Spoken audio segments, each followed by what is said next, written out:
ก็ได้พ้นจากนรกแล้วผู้ฆ่ากังหลายจึงได้กินข้าวน้ำโภชนะอาหารอันเขาได้กระทำบุญอุทิศญาติน้ำมาหาแก่ผู้ฆ่าทั้งหลายนี่แลการว่าผู้ฆ่าทั้งหลายได้กินแล้วก็ขอไปเกิดวันนี้เตอมหาเตนเตปะมาลัยจิงถามเขาว่าเหตุใดสู่ได้พ้นใจไปเกิดนี้จาหมู่เพศทั้งหลายในนรกที่กล่าวมาดังนี้หมู่ลูกหลานเด่นแห่งผู้ฆ่าทั้งหลายเขาได้เหิดด้านทำวิสุทธิญาแล้วราชาโยมพิบาลเขาก็บอกกว่าทำวิสุทธิญาดวงนี้พระเสริฐยิ่งนักนาแม้นว่าได้กัดทำบาปได้กัดทำเวรมาแต่ชาติก่อนก็ดีก็หากเสียงจะแลแม้นว่าปุกระผู้ใดได้เอาธรรมมาเทศนาต่อหน้าศพคนตายก็ดีเอามาเทศนาในกลางบ้านกลางเรือนก็ดีอันว่าสัพพะผีเพนทั้งหลายฟุ้งจ้างมาเบียดเบียนกะตามร้ายนั้นก็ลำดับกับหายไปแล้วก็โดยเตจะธรรมวิสุทธิญาเจ้าดวงนี้ปุกละผู้ใดได้แต้มได้เขียนก็ดีได้สร้างเป็นตาสักการะปูจาไว้นบคบยำก็ดีก็มีพลานิสงส์ได้84,000 คันจบเท่าไหร่ปีตากะอ่านนับบ่ได้แลเมื่อนั้นนางตั้งหลายจักมาตานยังทำวิสุทธิญาวันนั้นยังมีพญาสาลีสุโธธนะเจ้าตนหนึ่งก็มาขาบไว้พระพุทธเจ้าว่าดังนี้พันเตภะกวาข้าแด่พระพุทธเจ้าว่าคนเรามีขวนอยู่32ขวนตั้งมวลขวนไปหลังขวนไปหน้าขวนตั้งหลายฝูงนั่นกันว่าตายไปแล้วควรเข้าไปอยู่ที่เดียวกันหรือว่าอยู่ได้ก็ว่าไรพัดพากจากกันนั่นจาขอพระพุทธเจ้าจริงเทศนาแจ้งแก่ผู้ฆ่าทั้งหลายแด่เตอเอกปัตตโสกานามกโมภะจิงกล่าวคาถาว่าดังนี้สัจวรปวสาสังภวจราพระพุทธเจ้าจริงเทศนาสามแดงพระยาสลีสุโธธนะฟังว่าดังนี้ปุกะโลอันว่าปุกะลาผู้ใดกันว่าจุติตายไปก็ได้เอาตนไปสู่นรกตามกรรมแห่งเขาจะโยมพิบาลก็แจกไปเป็นสัตว์น้อยสัตว์ใหญ่ทุตัวสัตว์นั่นแลเขาก็บ่ได้ไปเกิดเป็นสัตว์ตัวใด2 ชาติก็มี5 ชาติก็มียังมีธรรมวิสุทธิญาณนี้แหละอันว่าพญาสลีสุโธธนะได้ยินคำแห่งพระพุทธเจ้าแล้วก็มีใจโจมชื่นยินดีมากนักแล้วก็อำลาพระพุทธเจ้ากลับคืนไปสู่เรือนแห่งตนก็มีวันนั้นแลโยอันว่าปุกลาผู้ใดได้เทศนาธรรมดวงนี้ก็หายเปียติโลกาอุบาทตั้งมวลแม้ว่าปุกละผู้ใดหากได้แต้มได้เขียนได้สร้างเป็นตานไว้กับศาสนาแห่งพระพุทธเจ้าก็ดีก็มีภาละอานิสงส์บ่อาจจักขนานับใดแลพระพุทธเจ้าจริงเทศนาคนทั้งหลายว่าปากันกระทำบุญทานรักษาศีลเมตตาภาวนาไปจุวันว่าอันแล้วแม้นว่าฝูงหมู่เขาบ่ได้กระตามบุญทานรักษาศีลกันเขาจุติตายไปจากอันเป็นคนเขาก็จากได้ไปเป็นเพศเป็นเปตวิสัยอสุรกายทุกบ้านนั่นแหละแล้วก็ปางกันสร้างยังทำวิสุทธิญาณดวงนี้เป็นตาลไปหาฝูงอันตายไปนั้นเตะกันยังบ่ได้ตานทำดวงนี้ไปหาฝูงอันตายไปนั้นเขา ก็บ่ได้เกิดสักเดือนแลการว่าได้ตานทำวิสุทธิญาณดวงนี้ไปแล้วเข้าฝูงนั้นจึงได้โปนและได้เสวยพระอานิสงส์ได้ไปเกิดในจันฟ้าเสียงจุคนกันว่าผู้ใดได้แต้มได้เขียนได้สร้างเป็นตานก็ดีได้ซื้อเอาคำมาติดก็ดีก็จักมีอานิสงส์อันกว้างขวางบ่อาจจักขนานานับใดกันว่าจุติตายจากเมืองคนไปแล้วก็บ่ได้ไปเกิดนรกสร้างเตือก็โดยเตจะเฮอศีลธรรมหากได้เอาตนไปเกิดจันฟ้าและดิปานปุ้นบ่อยาจะแระนาแม้นว่าปุกลาผู้ใดได้แต้มเขียนยังทำวิสุทธิญาณดวงนี้ไว้ฮือเป็นตานก็มีพัลนิสงส์พระมานบอดใดว่าใดโกรธกับแสนกับก็มีแลโยปุกะโลอันว่าปุกลาผู้ใดได้แต้มได้สร้างเป็นตานก็มีพัลนิสงส์30,000กับปุกระผู้ใดได้แต้มเขียนทำวิสุทธิญาณสังเวกะฮือเป็นตานก็ดีก็หากได้อานิสงส์มากนักกันว่าจุติตายจากอันเป็นคนไปแล้วก็โดยเตจะอันใดสร้างได้เขียนได้ฮือตานยังทำวิสุทธิญาณดวงนี้แม้นว่าจะโยมพิบาลเขาหานได้แล้วก็หากนำเอาไปไว้ในพระศาสตร์กันจะโยมพิบาลได้หานปุกละบุใดได้แต้มได้เขียนได้สร้างธรรมดวงนี้แล้วกันจุติตายจากอันเป็นคนแล้วจะโยมพิบาลหากถามเขาฝงหมู่นั้นตายนั้นว่าสู่ต้านต่างลายได้ต้านทำวิสุทธิญาณแล้วกันว่าสู่ได้ตานทำแล้วจะโยมพิบาลจริงบอกคือเขาฝูงอันสร้างตานทำวิสุทธิญาณดวงนี้แล้วว่าดังนี้คือสู่ไปกินข้าวน้ำโภชนาหารแห่งสูเสียเตอแล้วสูจุงกลับขึ้นมาไวกูจักแต่งคนใจเมียส่งไปอยู่เกิดเมืองฟ้าและเนลปานปุ้นแล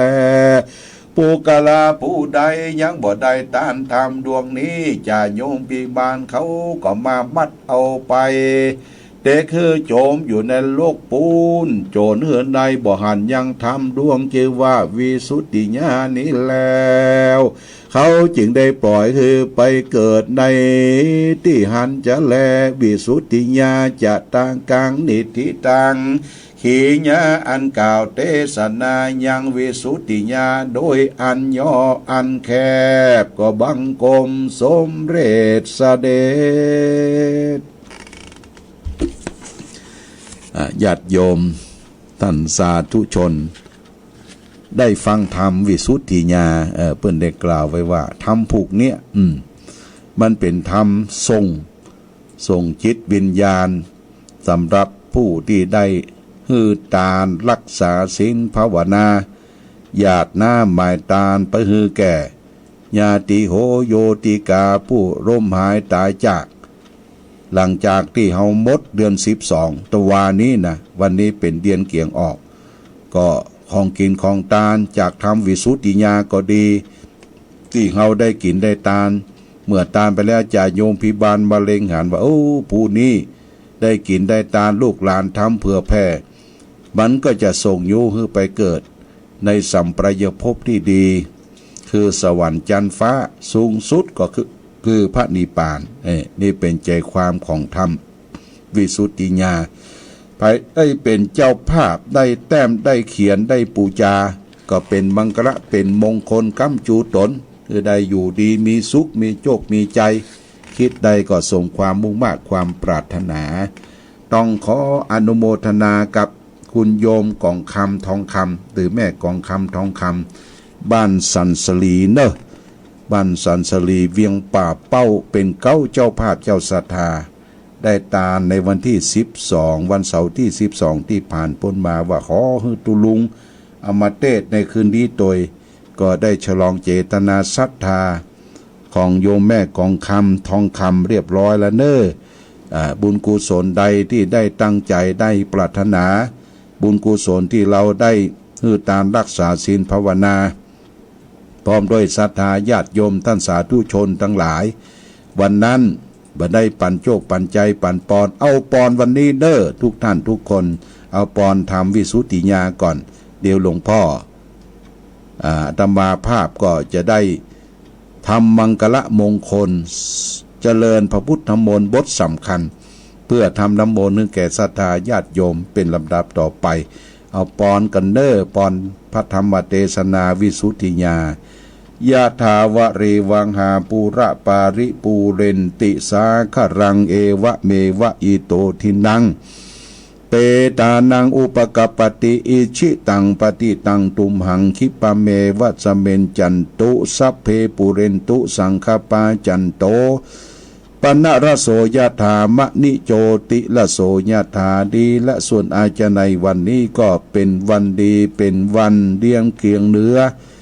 ขึ้นหนึ่งค่ำพระมาจุจอดตอดถึงท่านเจ้าภาพเจ้าศรัทธาอนุโมทนายังทำวิสุทธิญาทุกท่านทุกคน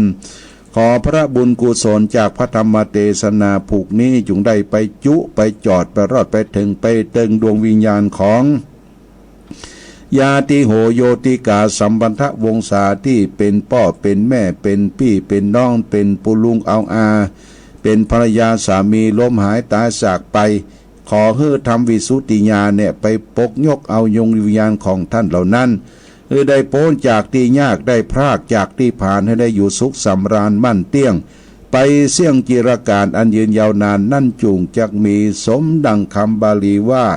โสยาติธรรมโมจะอายังนิทัสสิโตเปตานะปูชาจะกาตาอุราราภรัญจะภิกขุนมนุปปทินังตุมหิปุญญังปสุตังอนัปปกันติสัพปีติโยวิวัตสันตุสัพพะโรโกวินาสันตุมาเตภวะตวนตรโยสุขีติคายุโกภวะอภิวาตานาสีฤทธนิจังวุธาปจายโนจัตตารโรธรรมาวัตันติอายุวันโนสุขังพระลังญาติโยมเด้อได้ปอนได้ยังเป็นปริโยสารการเป็นที่เรียบร้อยลำดับต่อไปนี้จะได้ทำน้ำมนต์ญาติโยมนะน้ำมนต์ยิบยื่นปันฮื้อแก่ศรัทธาญาติโยมท่านสาธุชนทั้งหลายเกียมเนอเอาได้เอาฝ้ายไปโยงที่วิทยุแล้วก็โยงไปที่เขาเตรียมภาชนะใส่น้ำเข้ามิ้นส้มปล่อยส่วนหนึ่งแล้วก็โยงต่อไปที่น้ำมนต์จะเอาไว้กินนะเอาไว้กินวันนี้เป็นน้ำมนต์พิเศษที่เขากัดอกกัดใจหรือฮ้อนอกฮ้อนใจกินลงไปมันถึงสลาบเนื้อสลาบตัวญาติโยมนะน้ำมนต์ของพระพุทธเจ้านี่ศักดิ์สิทธิ์เปิ่นชนะภัยชนะมารชนะอย่างทุกสิ่งทุกอย่างโรคภัยไข้เจ็บครั้งพุทธกาลจะได้มาสาธยายมนต์ให้ญาติโยมท่านสาธุชนได้สดับรับฟังและก็ติดไปโดยน้ำมนต์ทั้งกินทั้งอาบให้ญาติโยมได้ไปใจได้ไปกินไปอาบสำละสะสางคือเป็นมังกละเป็นมงคลกับตนกับตัวเป็นลำดับต่อไปปริตัวนาเมตังสเมตาภาตันตาอเวคิตาจิตาปริตังพนันตุสักเกกาเมจะรูเปคิลิสิคลตาเตจันตริเควิมาเนติเปลเตจะคาเมตรวนาคาเนอารามวัตุเมเขเตภุมัฏฐาตโยจตุโรกาปาระราชายามาราชาอินโตเวสุวรรณราชาอริยเมตตโยโพธิสัตถาวกาตโยอริยสาวกาจะปุถุชนะกัลยาจะสัมมา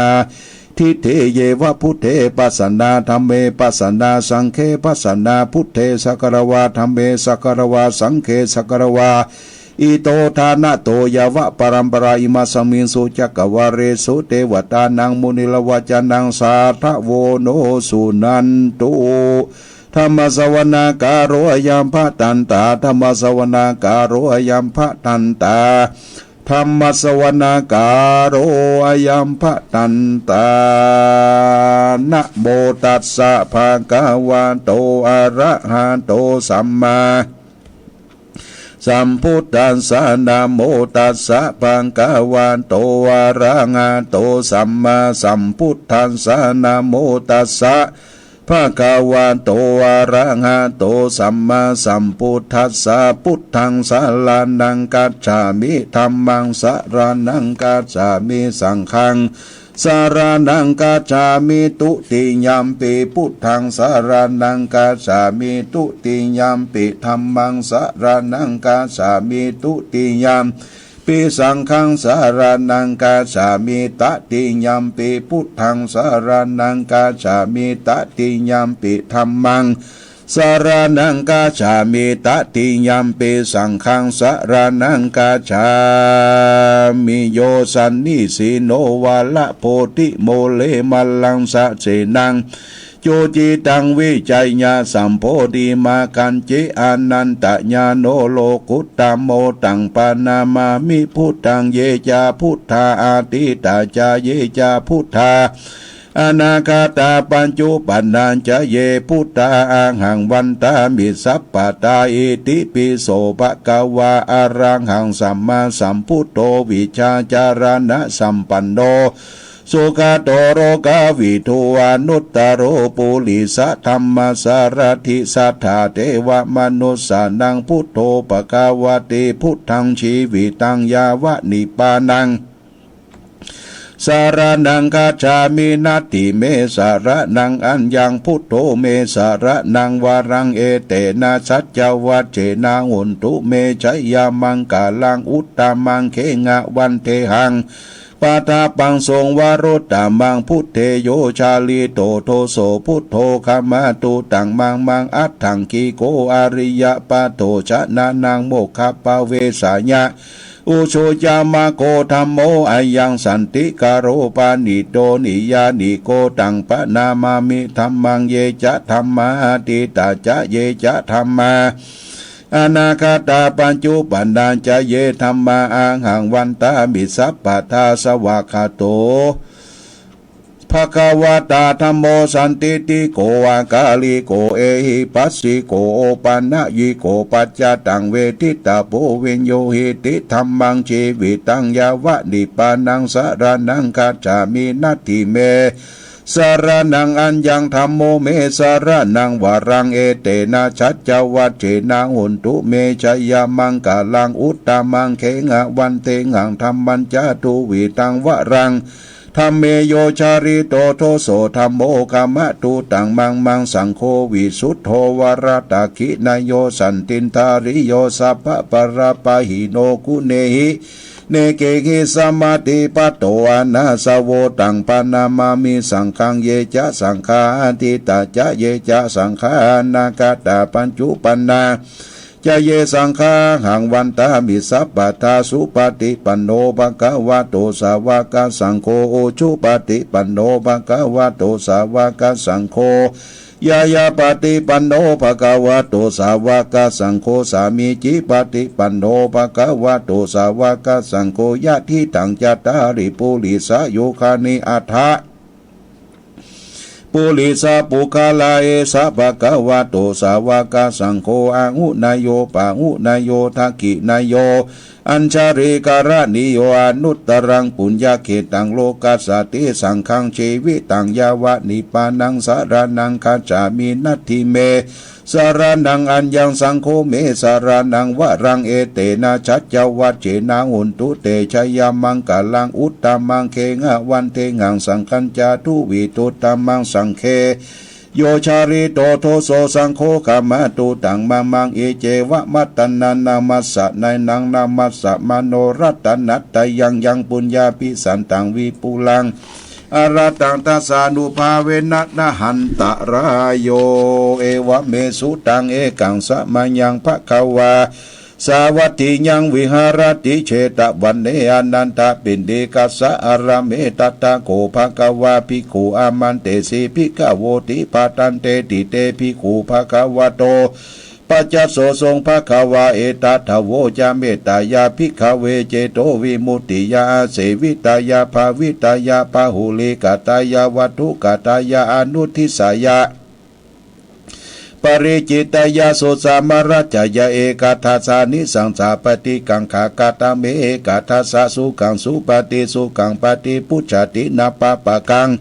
สุปินังปัสสติมนุสานังปิโยโหติอามนุสานังปิโยโหติเทวตารักันตินาสะอังคิวาวิสังวาสัตตังวากามติตุวัตังจิตตังสมาธิยติมุขวัตโนวิปัสสิอาสัมมูลโหกลังกะโลติอุตตลิงอปติวิชันโตภมะโลกุปโกโหติเมตตายาภิกขเวเจโตวิมุตติยาเสวิตายาภาวิตายาปะหุลิกตายาญิกเตยาวัตถุกตายาอนุติสยาปริจิตยาสุสามรัตยาอิเมเอกาทัสสานิสังสาปฏิกังขีตัมโวจะภะคะวะอัตตมนาเตภิกขุภะคะวะโตภาสิตังอภินันทุนเตนะโมเมสัพพะเทวานังสัพพังคารังหาจะเทวานังสุริยันจะปะมุนจันตะสะสีภูโมจะเทวานังวุโธราปังภเวชติชีโวสุกโรจะมหาลาปังโสรุราหุเกตุจะมหาลาปังสัพพะพยังวินาสันติสัพพะทุกังวินาสันติสัพพะโรกังวินาสันติลักขณะหังวันตามิสัพพะทาสัพพะ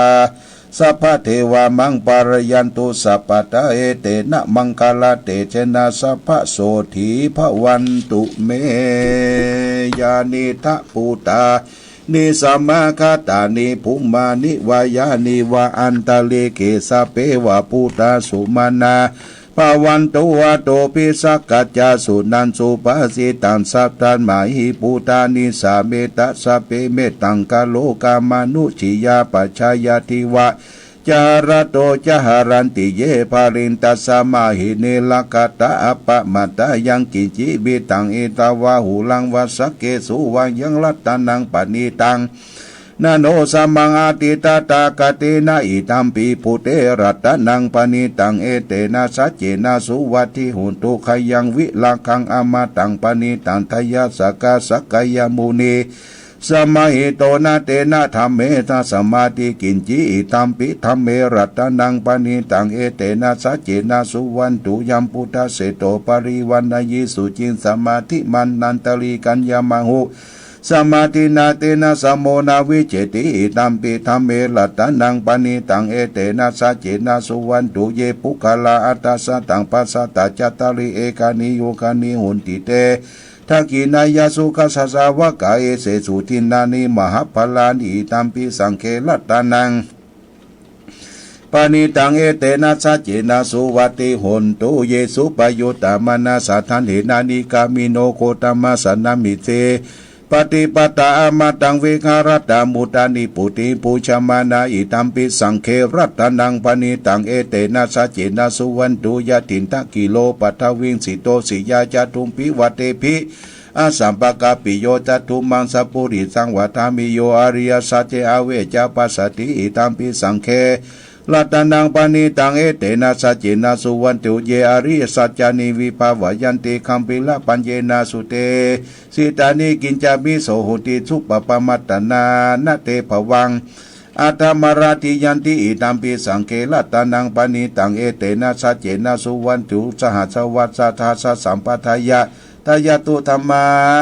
ชะหิตาปวันติสักยติติวิชิกิตัญจะศีลปตังวาปิอัตติกินจิจตุปะปะอาหาปะเมเท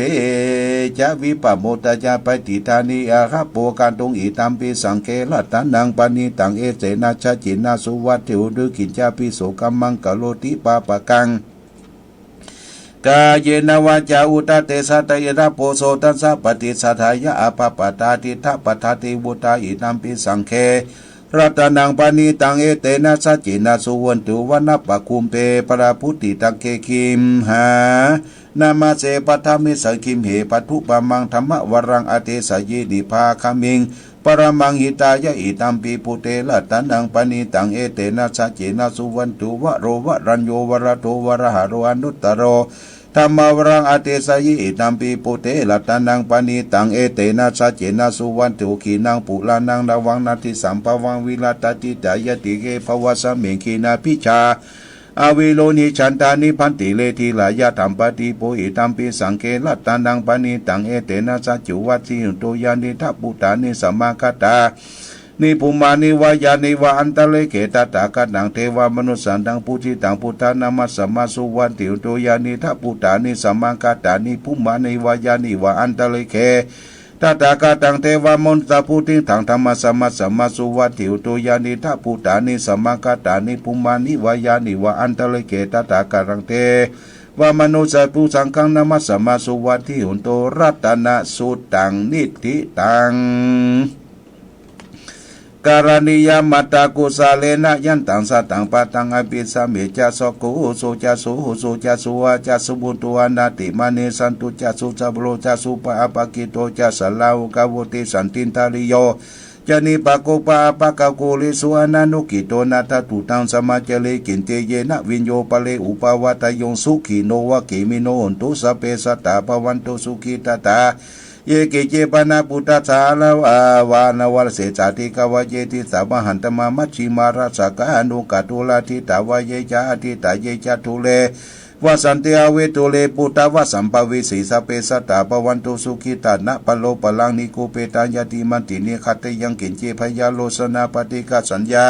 นัญญามัญญาทุกามิจยามาตายะตานิยังปุตตาโยกายกปุตตามนุลเกวัมปิสัพพปุเตสุมานาสัมภวะเยอปลิมานัง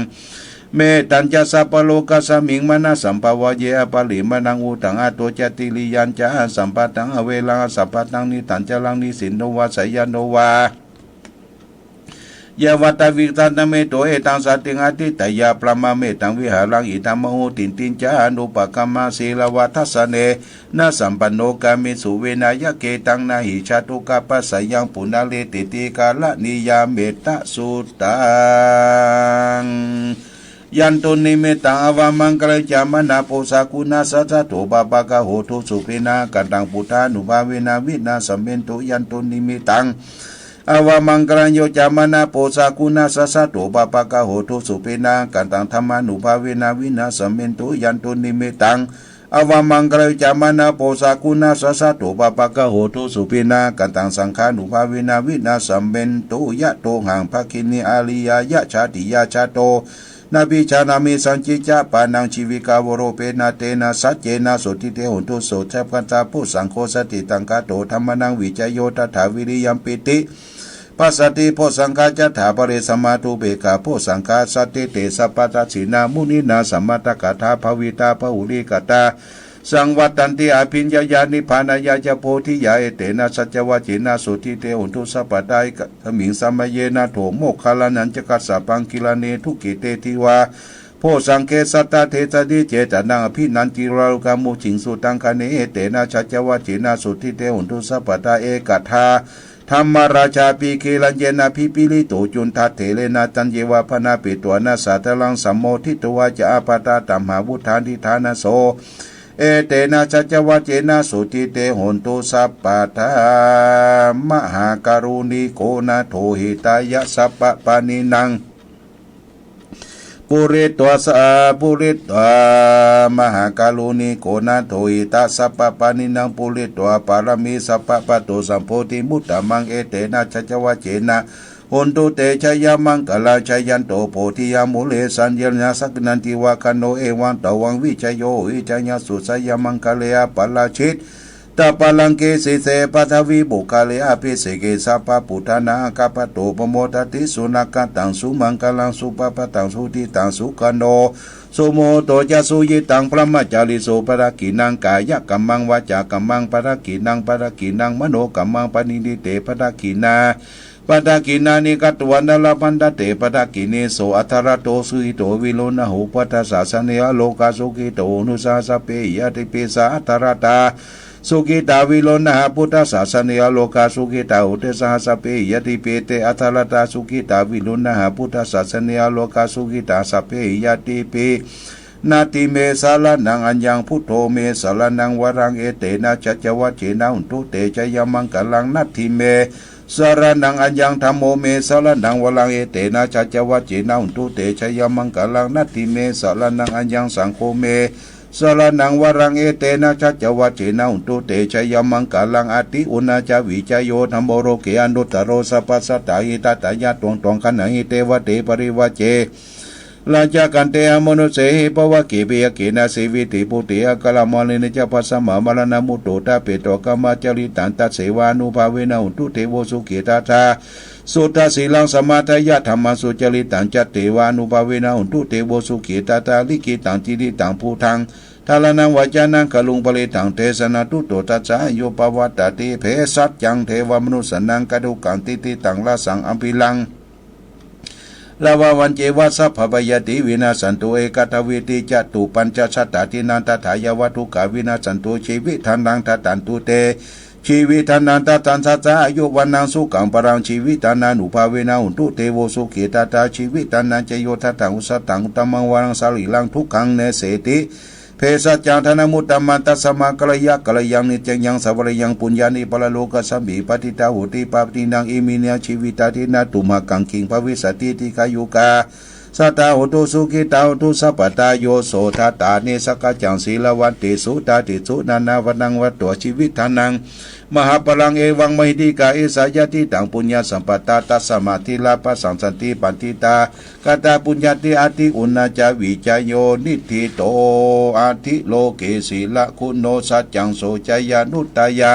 เตนะสัจเจนะกะหามิสัจจกิริยามนุตตลังอวชิตวธรรมะพลังชลิตวบุพเกสิเนสัจจปรมวสายาสัจจิกิริยามนุตตลังสันติปะคาปัตนาสันติปัตตาวัญชนาสันติปัตตาวัญชนามาตาปิตาชนิกันตังชะตะเวตาปฏิกรรมสหสเตปเตมหังมหาปัจฉลิโตสีกีวัตสีสุสลิอุตกังปัตตวยถาเทสามิสัจจะปรมิเตสุโขพุทธานังอุปโตสุขาสัทธมเทศนาสุขาสังคตาสามัคคีสมกันนังตะโพสุโขคติโยเสโตสเนตสมิเยโคตาปฏิชายิโนวิชาจารณะสัมปันโนโสเสโตเทวมนุเสติวัตปฏิหติโตลติมาปัญจิมาสนะโตคติโยตปฏิสายตปฏิพระมโนอัตสปะโหลนังพุทโตตปฏิเตสะสาอโรคญาปรมาราภาสันทุติปรมังทานังวิสัสสะปรมายาตินิพพานังปรมังสุขังจบปริโยสารการเป็นที่เรียบร้อยญาติโยมนะได้ทำมังกละสูตรทำน้ำมนต์ให้แก่ญาติโยมจะเอาไปสงไปอาบสะสางล้างส้วยตลอดถึงไปดื่มไปบริโภคหายเคราะห์หายภัยหายไข้หายเมื่อยหายเจ็บหัวเข่าเจ็บแข้งเจ็บขาจืดเหนื่อยเนื้อญาติโยมเด้อคือมันอันตรธานไหลไปกับน้ำคือมันปัดไปกับลมคือมันไหม้ไปกับไฟโรคโควิด19เนี่ยจะเพิ่งมันเข้ามากลายมาใกล้บ้านเฮาเมืองเฮาเน้อไหลไปสุดขอบฟ้าจักรวาลเฮาและท่านทั้งหลายนั้นย่ายอยู่สุขสำราญบันใจในล่มโพสไลขององค์พระสัมมาสัมพุทธเจ้าที่เฮาเคารพนับถือเนื้อญาติโยมท่านสาธุชนนะละวันนี้ได้เทศธรรมได้ทำน้ำมนต์คือแก่ญาติโยมท่านสาธุชนเรียบร้อยแล้วขณะนี้ก็9 โมงหรือ21:40 นาทีก็เหลือ3 นาทีแกมเดียวก็จะเปิดสายเนาะ เปิดสายให้ญาติโยมท่านทั้งหลายได้โทรเข้ามาสนทนาพาทีอู้จ๋าว่าได้รับทราบรับฟังเป็นจากการใดชัดเจนอย่างใดหรือไม่นะญาติโยมก็ลองโทรเข้ามาเน้อ0819515864เปิดสายให้ญาติโยมแล้วนะเด้อญาติโยมเด้อ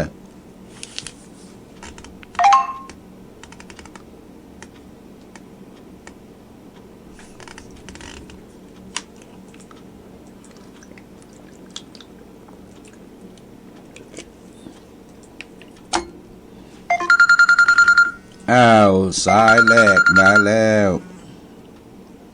เจริญพร โยมพิษสมัยใช่ไหมเข้าเสียงนี้จำได้ เสียงจำได้ เสียงนุ่มนวลเนี่ยเสียงนุ่มนวลชวนฟังเจ้าอืมเจ้าขอบคุณเจ้าที่ชมเออ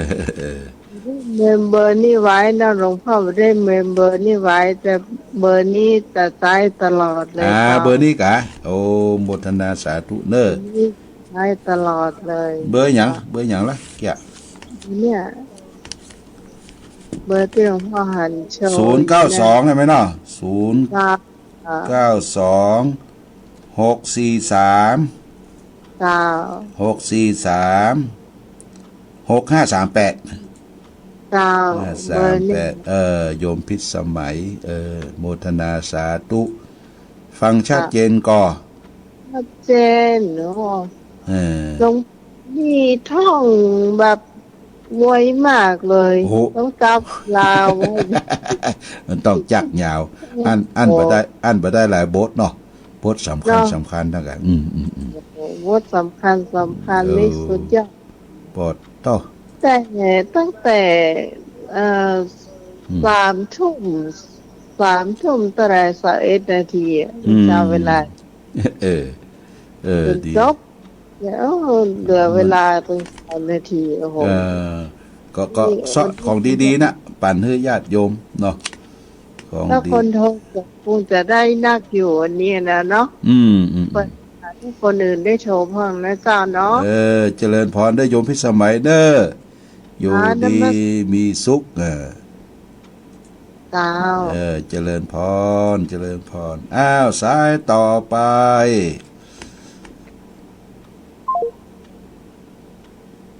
โยมพิษสมัยแม่ริม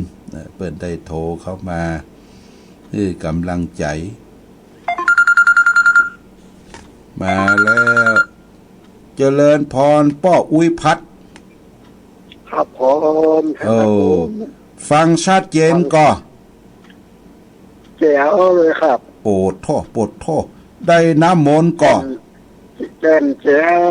น้ำมนต์กันได้ครับม่วนอกม่วนใจดีอกดีใจท่านพระครูครับเจริญพรดีละเป็นกำลังใจเน้อป้าอุ้ยพัดเน้อป้าอุ้ยพัดบ้านลีครับได้น้ำมนต์ได้หยังเรียบร้อยเอาไว้สงไว้อาบนะอยู่ดีสบายอายุมั่นยืนยาวสัก100 ปีท่านพระครูครับป้าอุ้ยเท่าใดล่ะบัดนี้ป้าอุ้ย83ครับ83โอ้อยู่เนาะโมทนาสาธุเนาะท่านพระครูเท่าไหร่ครับพระครูก็เนี่ยกะ60ปลาย68ครับหนุ่มอยู่เนาะครับอันเดือนนี้แมงก็พัดได้เลยครับจะไปหาอยู่เด้อบาลีเด้อบ่ไกลเด้อครับเบอร์นี่เมมไว้แล้วจะไปหาอยู่เด้อปุ้นจะเอาส้มเมืองฝางไปฝากเด้อครับเจริญพรขอบคุณครับที่เจ้าน้องแมงฝางทุกท่านทุกคนก็อยู่ดีสบายเป็นน้องแมงฝางพ่ออุ้ยแม่อุ้ยครับน้อครับพ่ออุ้ยพัดเปิ้นปานปอนคือพี่น้องเมืองฝางเด้อแม่อายชัยประการว่าอยู่ดีมีสุขเด้อกูปู่กูโคนะปุ้ยเนาะสวัสดีเด้อพ่ออุ้ยเด้อสวัสดีเด้อขอบคุณสายต่อไปญาติโยมโทรมาเยี่ยมมายามกันเนาะมาแล้วสายต่อไปสวัสดีเจ้าจากที่ไหนจากลำปางเจ้าลำปางบ้านหยังอยู่บ้านนาแก้วตะวันออกอำเภอเกาะคาเจ้าบ้านลายแจ้ตะวันออกอำเภอเกาะคาชัดเจนเดียวแม่เนาะชัดเจนเนาะชัดเจนดีเจ้าดูฟัง104แล้วก็ดู Facebook ด้วยFacebook ด้วย104แม่หยังชื่อแม่หยังอ่ะชื่อชนาพรจันทรสุทนเจ้าชนาพรชลสุทนลำปางโมทนาสาธุนะแม่เด้อ เจ้า ติดตามรายการนโมทนาสาธุสาธุเด้อ ไว้สาเจ้า เจริญพรสายต่อไป สายต่อไป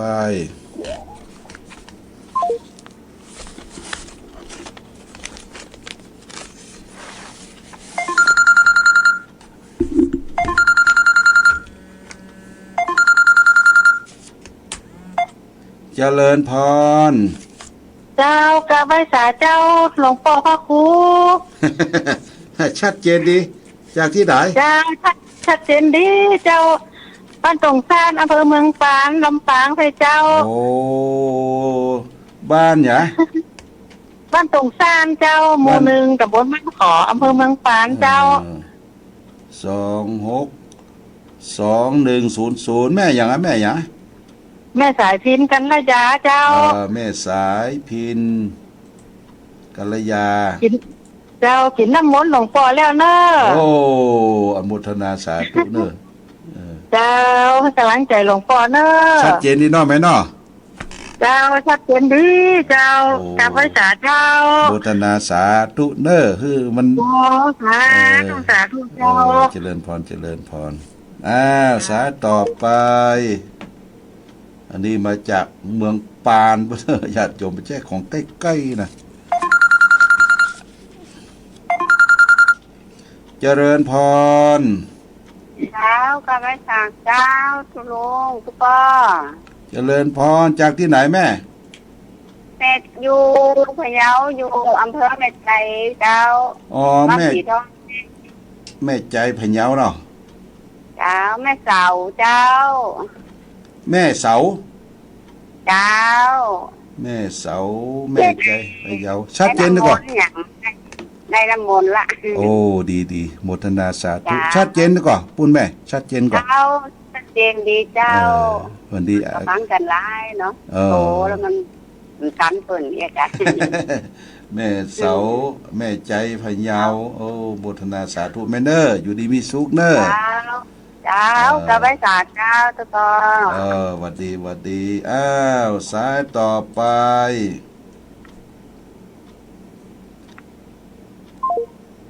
สายต่อไป ก็เหลือเวลาอู้กันแหมประมาณสัก10 นาที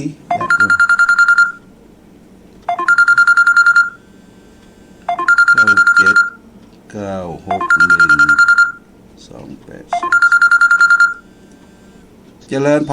ร มาจากการท่านเจ้าสาธุโอ้บนเอาเนี่ยบนน้ำมนต์บนดีนะพื้มาจากหนองแฝกไปเนอแม่ดาวหนองแฝกนะเจ้า แม่หยะ แม่ดาวสารพีหนองแฝก โอ้ บ้านหนอง แม่ดาสารพี เจ้าแม่ดาวแม่นะเจ้าหนองแฝกนะลูก น้องแฟกเนาะ เจ้าหนองแฝกหมูบนเอาเนี่ยแนกแม่ก่อนพาห้อมน้ำมนต์ เออ จับได้ที่ว่าได้ตัวก่อนยันตูนจีมีสังจำมันกำลังได้ตัวไม่รู้เนี่ยอันก่อนเนี่ยพูดเท่านี้แน่ มันถ้าบัดเนียนได้บัดได้มันบัดได้หลายบทเนาะเอาหลายบท ใบอี้ก็ไปแล้วเจ้าเสือเนาะทาน หน้า เนาะ ก้าวก็โตจากมันบด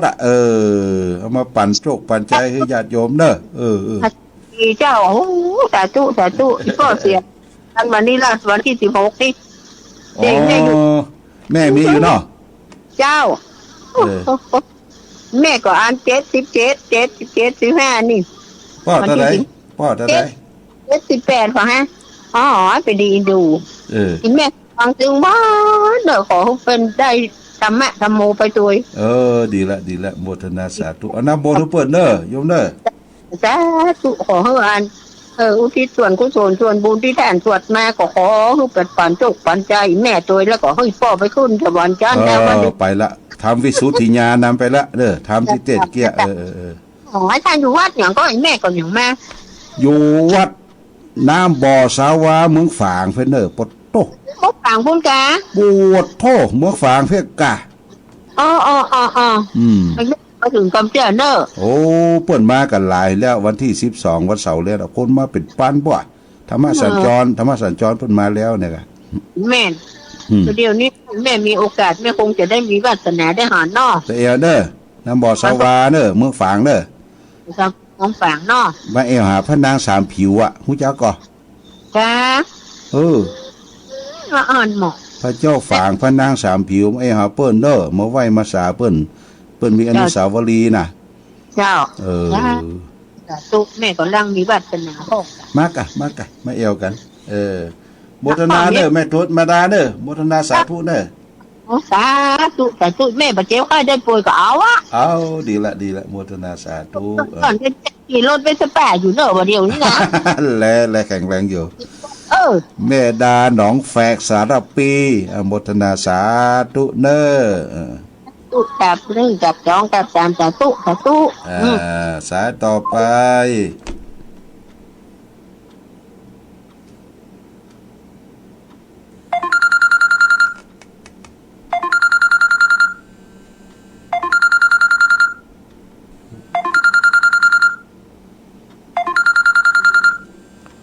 เจริญพร เจริญราชการเจ้าหลวงพ่อ ฮะจากไหนฮะ ราชการ ฮะ ราชการเจ้าหลวงพ่อ ชื่ออย่างจากไหนแม่ ชื่อแม่ชีบัวผันเจ้า แม่ยะ แม่บัวผันเจ้า แม่บัวผัน อยู่บ้านน้ำจูนนะเพื่อจูนเจ้า บ้านน้ำบ้านหยะ บ้านน้ำจูน โอ้น้ำจืนอ๋อจูนเนาะแม่เนาะ เจ้าเพื่อจูนเจ้า พะเยา หัวพะเยาเจ้า โอ้ชัดเจนกว่าแม่พูดเนาะชัดเจนเนาะ ชัดเจนอยู่หลวงพ่อ อืม เจ้าว่าจะขอถามหลวงพ่อนี่สักหน้อยนะ ได้เลยถามเลยอ่ะ ว่าเดี๋ยวนี้เจ้ามาแต่ก่อนอยู่เจ้าอยู่วัดป่าเนาะ เออ บ้านเนี่ยเจ้า อ๋อ เพราะว่าหมอนัดนะ ฮะ หมอนัดมาหาตาอีเน่ เป็นแม่ชีเหรอ เจ้าเป็นแม่ชีเจ้า เออตาไปได้พ่อม เจ้าก็เลยได้ตาเป็นโตเจ้า อืม ก็เลยออกมาอยู่บ้านแล้วก็หมอนัดไปพาตาอีเนี่ยมาเดียวนี่ ดีกะรักษาด้วย เจ้า ได้น้ำมนต์ก่อนวันนี้น้ำมนต์ได้ก่อน ได้เจ้า น้ำมนต์ล้างให้กำเด้อสัจจะอธิษฐานล้างกันอืม เดี๋ยวเนี่ยก็พ่อถามเรื่องมาแล้วเดี๋ยวนะ ฮะ เจ้าว่าละออนว่ามาเดี๋ยวนี้เจ้าจะมาจำพรรษาอยู่บ้านเนี่ยวัดบ้านเนี่ย เออ วันน้ำจิตนะ เออ แล้วก็ละออนก็ว่าเฮ้ยเนาะพอออกมาอยู่บ้านเหมือนเนี่ยซึกเสียอีกไงเจ้าว่าบทซึกอีกนะแล้วก็ เออ จะปฏิบัติอยู่บ้านนี่ต่อไปก่อนอีกแน่ ได้กี่ปีล่ะ บวช บวชได้ถึง10 กว่าปีแล้วเจ้า โอ้อายุเท่าไหร่50โอ้อายุเกือบ60แล้วป่ะ อ๋อดีกะปฏิบัติดี แล้ว เป็น ก็ หยังเฮาบ่เดือดร้อนไผโลกไปฟ้องซึกขาลาเพศเด้ออืม ละออนว่าเฮ้ยซึกเหียพออยู่บ้านเหมือนอีแน่ อืม แล้วก็เจ้าว่าบ่อยากซึกนี่แน่ว่าจะได้จะดีก็ ดีอยู่ไปฟ้องซึกเด้อ เจ้าน่ะเจ้าว่าบ่อยาก ซึกไปมัน ปฏิบัติอยู่บ้าน มันลำบากหลายอย่างเนาะอืม จะมาปฏิบัติอยู่บ้านนี่ต่อไปอีแน่ ได้อยู่บ้านก็ได้อยู่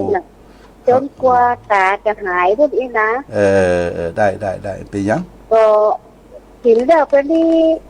เจ้าก็ไปขอกินที่พระครูแล้วนะ ศี ข ล อกิน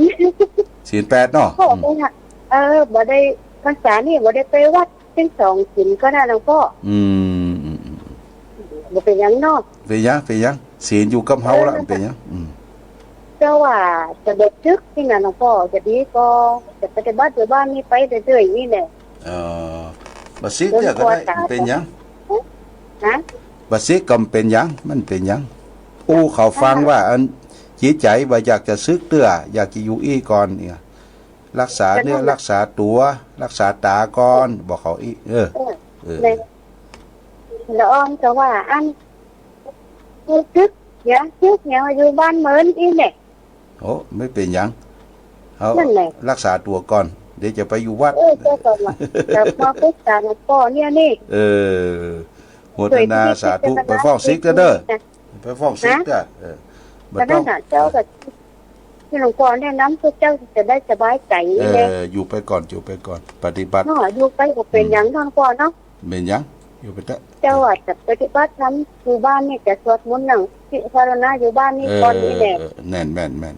เพื่อนหน่อยจนกลัวตาจะหายอ่อนก็ว่าบ่ได้นี่นะ ไปได้อยู่ที่เฮากะอยู่ที่เฮา นั่นแหละ